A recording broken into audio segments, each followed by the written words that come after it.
அசிங்கனஸ் communication, சிங்கனஸ் communication. Okay, அதை பற்றி நம்ம பார்க்கலாம்.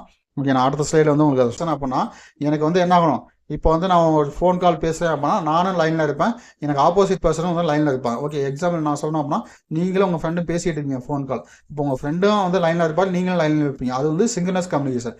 அப்போ எப்படி இருக்கும், ரிப்ளை வந்து ரொம்ப ஃபாஸ்ட்டாக இருக்கும். நீங்கள் என்ன கொஸ்டின் கேட்குறீங்களோ அது உங்கள் ஃப்ரெண்டு வந்து ஆன்சர் பண்ணுவாங்க. அது வந்து சிங்கனஸ் communication.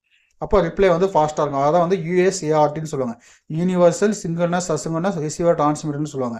Okay, both parties present at the same time of communication. Example telephone conversation. Both parties need not at the same time. Okay, என்ன பண்ண தேவை, நீ சேம் டைம் வந்து அவங்க கம்யூனிகேட் பண்ணணும் அவசியமே இல்லை. நமக்கு என்ன பண்ண தேவையில்ல, கம்யூனிகேஷன் பண்ணணும் அவசியம். அது எக்ஸாம்பிள் சொல்லணும்னா இமெயில், இல்லைனா வாட்ஸ்அப் கூட சொல்லலாம். நீங்கள் வந்து ப்ரெசென்ட்டில் ஆன்லைனில் இருந்தீங்க அப்படின்னா என்ன பண்ணுவீங்க, உங்கள் ஃப்ரெண்டு வந்து வாட்ஸ்அப் பண்ணால் நீங்கள் உடனே ரிப்ளை பண்ணுவீங்க. அது வந்து USARTயில் வந்துடும்.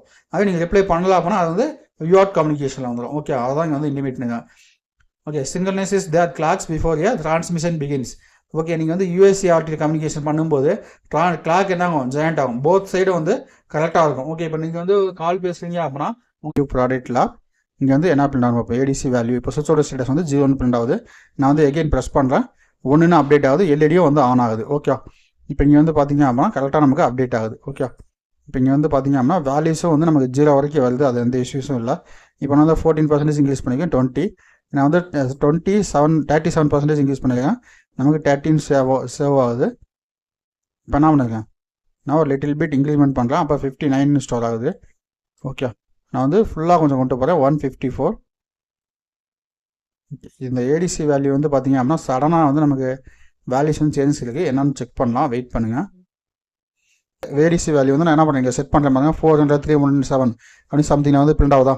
அடுத்து வந்து பார்த்தீங்க அப்படின்னா வேல்யூஸ் வந்து 205.